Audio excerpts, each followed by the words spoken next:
Greetings sailors and welcome to a look at another work in progress ship, one I mentioned in the last video in fact, the Alaska. And as luck would have it, there were actually two Alaskas in this game, the other being driven by, I'm guessing, a super tester. I think they're a super tester, I don't think they're a fellow community contributor, or if they are, they're not an English language one. I didn't recognise the name anyway. So, the Alaska is going to be a Tier 9 cruiser, whether it's going to be a reward ship or some other kind of ship, don't really know. Chances are it'll be a free XP ship, but that's purely speculation on my part. I should point out, which I didn't do in the Jean Bart video, we don't get told stuff like that in advance. We just get given the ships to test out. So, stuff like how much a premium ship is going to cost, for example, is just not information that we're given. Usually, because I'm going to guess it's not settled at the stage where we're going to be actually testing it. They might have a rough idea of how much something's going to cost, but they're not going to, give us one figure and then release it with a different figure, for example. So the Alaska itself, well, I'll say right at the start, it's pretty nice. It's not massively strong. It's got some very good features. It's also got some kind of downsides, but nothing. There's nothing that particularly stands out as being a massive downside. And there's stuff about it that's better than you would expect. But overall, it feels like a really quite pleasantly balanced experience, which is, compared to some of the other ships we've had to try out, the rather torturous process the Stalingrad has gone through, for example, to get our hands on a ship such as this and to find it, in a pretty good state at the moment when we get it, that's felt like a comparative novelty, if I'm honest. But it is in a fairly good state. Not everybody is 100% on board with how it is right now, but those, not complaints exactly, the comments have been mainly around the guns. The rest of the platform does feel pretty good. Now, the real-life USS Alaska, or the Alaska class, comprised of two ships with a third that was nearly completed but never actually finished, and they were built towards the end of World War II, but they had a really short lifespan. They were both, the two that were finished, they were both built in, or not built, they were built over several years, but they were commissioned in 1944 and decommissioned in 1947. So they really didn't have a particularly long lifespan, but that's because the task they were built for, come the end of the war, there wasn't really much for them to do as far as the Navy was concerned. So in terms of their real life impact in the war, they didn't do a lot. I think Alaska and Guam pretty much just shelled some surface targets, and that was pretty much it. That was their contribution to the war. There was also a lot of speculation in the earlier lifespan of the game as to whether they would actually ever be in the game, because they're an awkward combination. At various times, the US Navy classed them both as battle cruisers to begin with, and then later on switched that designation to large cruiser. And while they do have battleship caliber guns, they have 12-inch guns, 305 millimeters. In terms of the armament, or the armor rather, it's definitely a big cruiser. It's not even a battle cruiser in the way that, say, the Hood is, for example, where it was more specifically certain portions of the armor scheme were greatly reduced compared to a battleship of a similar size and displacement. So it's a big, squashy ship, and of course we have other ships in the game like that now. The Kronstadt's in the game, and the Stalingrad will be in the game at some point.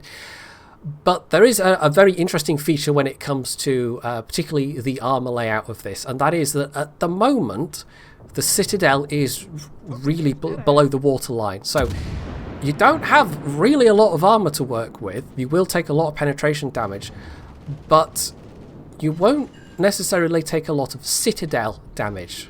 So that's quite an interesting feature. Whether that will change or not, who knows? They might raise or lower the citadel. Well, no, they wouldn't lower it any further than it is at the moment. But they might raise it as a balancing thing. Maybe if they feel it's a bit too survivable at the moment. We'll see. This is a work in progress ship, after all.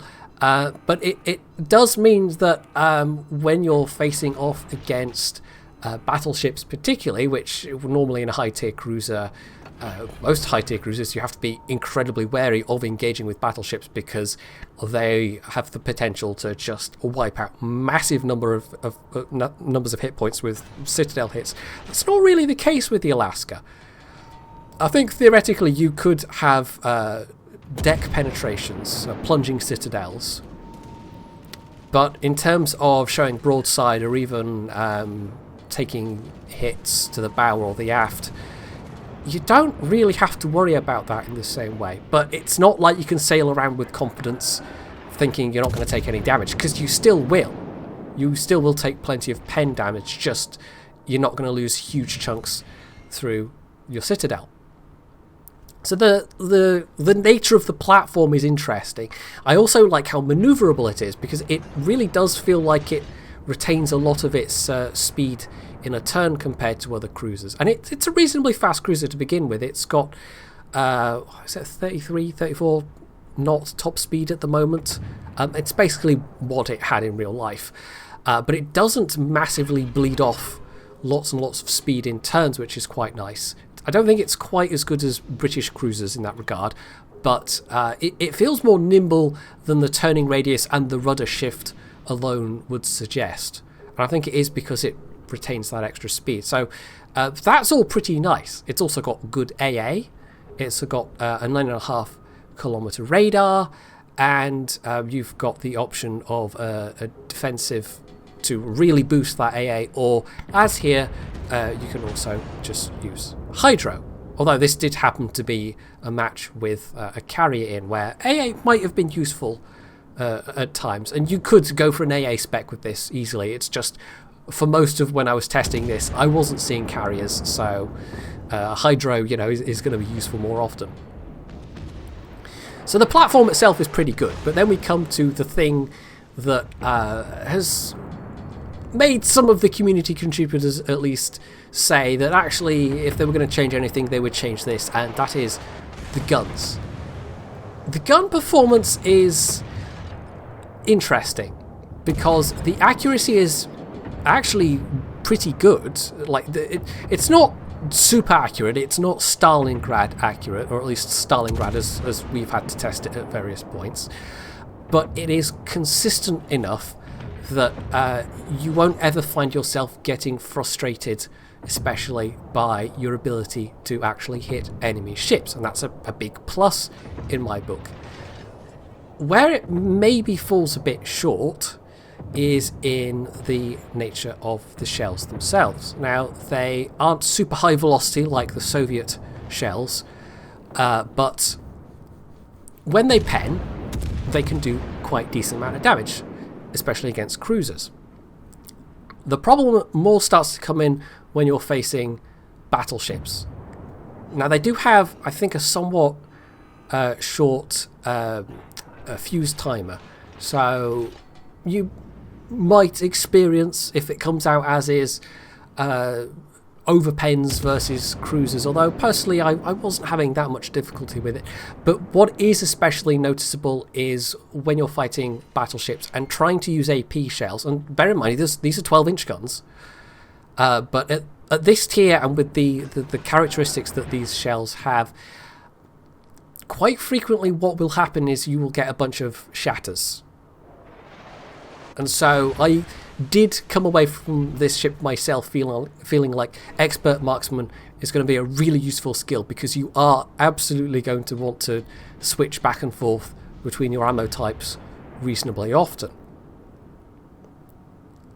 But that said, I personally didn't really find it that much of an issue using AP against battleships. It's one of those situations where you aim for the upper belt and RNG might troll you and you might get a bunch of shatters or or bounces anyway.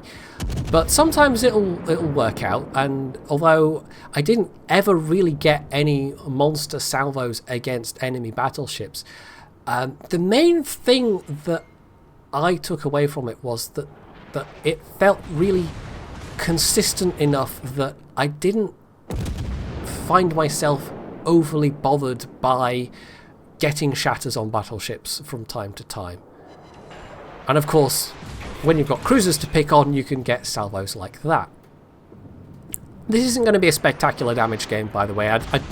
I'm not even at the top of this team list. But I feel like this was a reasonably nice game. And I don't know if I played that great overall, but there was enough good teamwork going on that I certainly felt like my contribution helped out quite a lot. So yeah, if you see any complaints from anybody about this ship, it's probably going to be about the guns.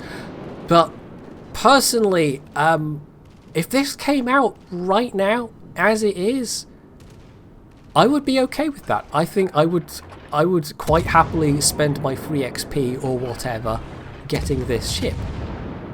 I think this is in a really, really good state.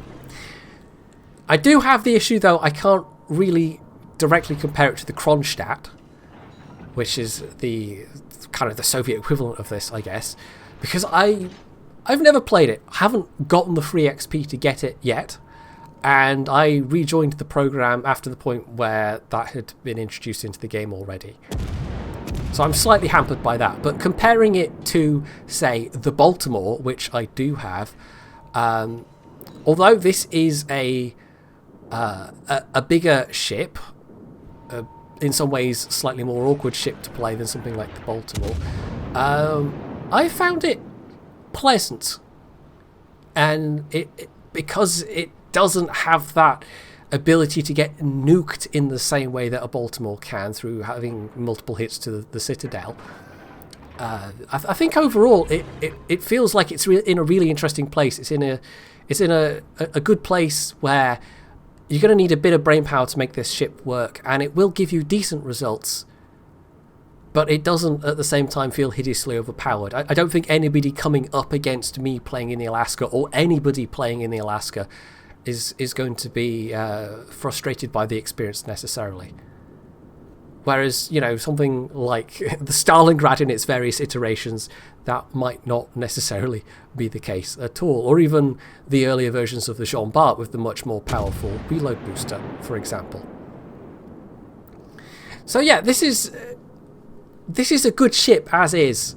And I have a feeling that if there are any changes made to it, they will be relatively minor ones. I don't think there will be any great, massive, swinging alterations to any of this ship stats. There might be some tweaks here and there to the guns, perhaps, or maybe Wargaming might decide that the Citadel needs to be raised a little bit, so, you know, there's at least the possibility of being Citadeled. Although personally I don't think it would need that, but, you know, it just depends on the stats from testing, I suppose. If they decide it's surviving too well, then they might do that. But it's not tanky in the same way as the Stalingrad, or maybe even the Kronstadt, although I'm really not familiar with the Kronstadt's armor scheme. You could potentially go into a game and come away with, you know, 2 million plus potential. In fact, I think in this one I get just about 1 million potential, but it would have to be a fairly exceptional game, whereas in the Stalingrad I was finding that it really wasn't that difficult to get battleship levels of potential damage very easily. And it's not like this has a particularly strong heal or anything, so it's definitely, you know, keep your head on a swivel, try and dodge the incoming fire, and maybe you'll do okay at surviving. But if you do stupid things, you know, there might be people try and take advantage of the lack of ability to get hit in the Citadel broadside and try doing that. And it might work for a while, but you'll bleed a hell of a lot of health doing it. So it feels like it's interesting and different enough, and it's not relying on some particular gimmick. It's not like the Jean Bart where it's like, hey, it's a battleship, but it's got a reload booster, or the Missouri even with its radar. it feels like it's in a good spot, and I'm personally am rather looking forward to it to being introduced to the game. So just about the end of this match, I didn't even really get that much of a chance to talk about it, but overall our destroyers did pretty well. I was Z52 or Z46, I can't even see what that is, but they were a bit more but the other destroyers did all right. Our carrier was okay, I suppose. They did okay for themselves. The other Alaska, I think, actually placed above me. But I still came out of this one having, you know, like I said, I felt like I contributed to this game. I felt like this was a good team effort. And there was a nice bit of communication as well. Although there was that very odd message that I left in right at the start where we got reported by the enemy Kronstadt, apparently, for playtesting a ship. Because reasons. Yeah, if you can figure out the logic on that one, do let me know. Jealousy, maybe? Who knows? So, third place on the team. Yeah, you just look at the top half. I mean, even the carrier had not far off 1600 base XP. So that was a good collaborative effort. I don't think there was anybody that was, you know, there was no 3000 XP superstar carries in that one. That was quite a nice one, which compared to the rest of the matches I had for the day was it was not anything like that, sadly. It was one of those days where there were just a lot of very one-sided wins and losses. So having a match like that where it was, you know, we still ended with like half the team alive, but it felt like it was still a comparatively hard-fought battle. It was fun. And although most of in fact really all of the rest of the games I've had in this while I've been testing it haven't been in any way spectacular, it's just felt like a really solid, reliable, moderately fun ship to play. Because it doesn't rely on any gimmicks, it just relies on using your brain and being able to, over the course of a game, reliably hit people enough to walk away with decent amounts of damage. And if you've seen other people's replays and work in progress videos on YouTube, you'll know that you can definitely, you know, get a lot more damage out of it than that, potentially. It's just not going to be as consistent as something like the Stalingrad. I don't know why I keep comparing it to the Stalingrad, but, you know, it's also a big cruiser with basically these guns, but very different characteristics on those guns. But, you know, it's a tier 10, this is a tier 9, so technically not the same, but it's only a tier's difference, so I suppose it's not a totally invalid comparison. And also, as I said, you know, I haven't played the Kronstadt, but I have played the Stalingrad, so my options for comparison are a little bit limited there. Anyway, so that's enough waffling at this point. I think I'm getting completely off track now. So hopefully you have found this video useful.